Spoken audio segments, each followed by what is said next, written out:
Okay, so to expand a bit on what I was talking about yesterday, I found lists on different websites for basically kind of collections, indexes you could call them, or groups or whatever, of different dividend stocks. I had one already which is called the Noble 30, and this is made by the European Dividend Growth Investor. You should go check the website and his YouTube channel out. It was very good. But these are 30 most notable dividend stocks in Europe of 2021. And I had positions in most of them, and then I added the ones I didn't have, put them all in here. But I have to take them out, and I will also have to take out the Dividend Aristocrats and put them back into the kind of general population, because each of these lists will be invested in by targets. And what that means is, say I put €1,000 or €100 into this pie, it will give each stock the percentage that I've designated, and I've just tried to make it as even as possible. But the reason I have to do this is down here, every single company will have a slot in here, the A to Z, and it will have a slot, if it's a monthly payer, it will also be in here. Good example would be if I took a monthly paying ETF, right? So that will have a slot, let's say this one, the Vanguard UK Gilt, that will have a slot in here, in V, there it is. It will also have a slot in the monthly payers, this pie, and it will have a slot in the dividend ETFs. And the reason I've separated them all into different ones is, there it is these ones will be invested in with self-balancing. So it will balance the entire pie. If I put €100 in, it will give more of it to the ones that need it more than the others, to get them all even. And the reason I'm doing this is this A to Z list down the bottom will have every single stock in it, and it will be the baseline of the minimum that each one will have. And then if any of these stocks start making it through these lists, they will get even bigger. Because once there's a little bit in each one down in the baseline, I'll focus on these entirely for the year. So I'd say the Dividend Aristocrats, for example, they're kind of top of the list, but before Dividend Kings. So how it goes is the Dividend Challengers have paid consecutive raised dividends for 5 to 9 years.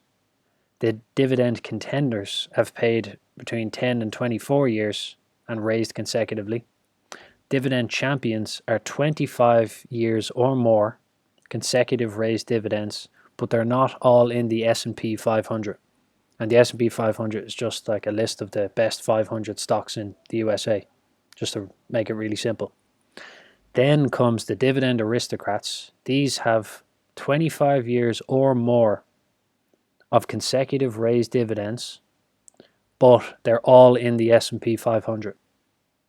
So how I picked these, I think there were 65 in total, but I picked the top 40 by organizing them in order of consecutive dividend raises. So the top two have like 65 years in a row raised dividends, and now they're not in order here because it jumbled them. I spent ages trying to put them in order, and then it jumbled them anyway. But the bottom two have 38 years consecutive dividend raises. And then after those comes the Dividend Kings. Those are 50 or more years of consecutive raised dividends. So there's all of those. There's also the Dogs of the Dow, which is a great name in my opinion.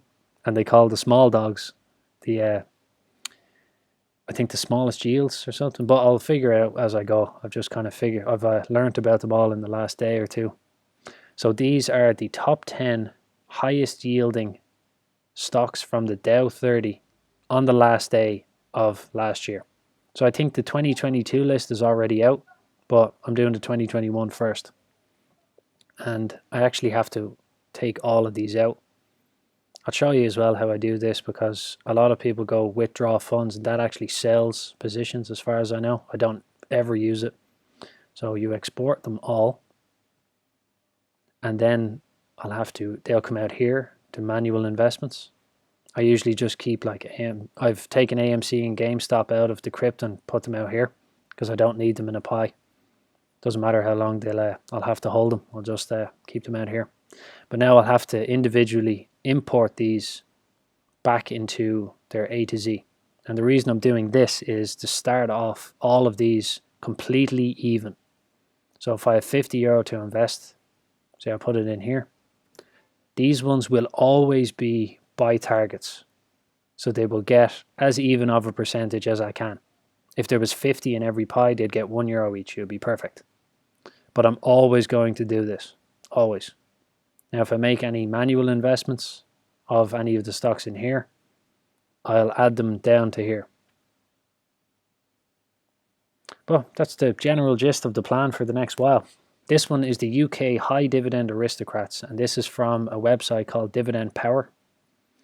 And these are, the criteria is they've paid 10 or more years of consecutive dividend raises. None of them have a yield over 10% and a $1 billion market cap. And I think Morrison's, WM Morrison supermarkets, I can't get. So there should be 10, but there's only 9. And this will also be invested evenly. So buy targets.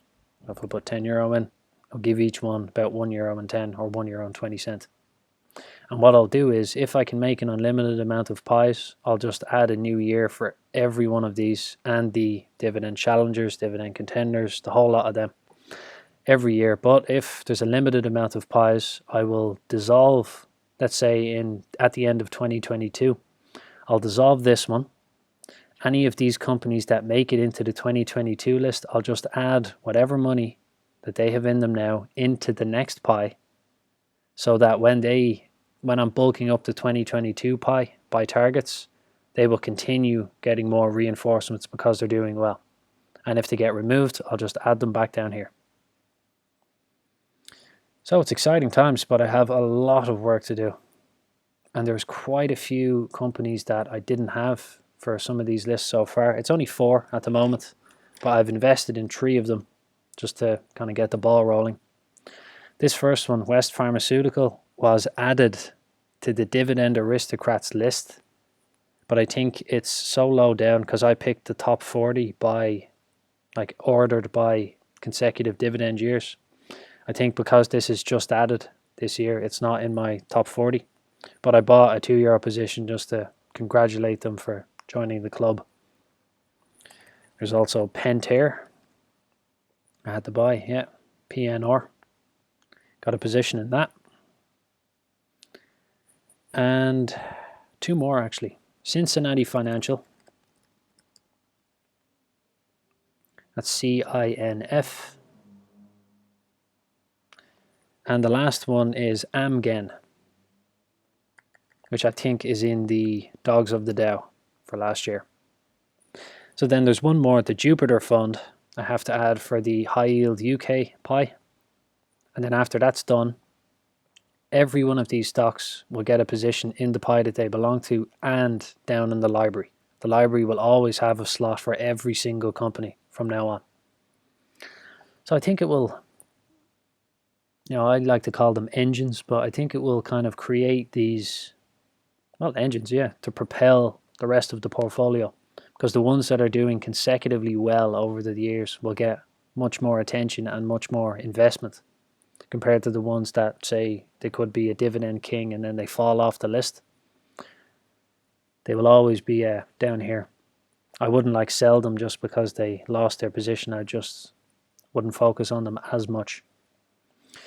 So my next goal is to get money into all of these pies. First of all, finish making the whole list. I think there'll be 10 in total pies like this. And then if you don't invest in a pie in Trading 212, they'll delete it after a while. They'll let you know that it's kind of sitting there idle and then they'll erase it. So I need to get the minimum into each one just to keep them alive.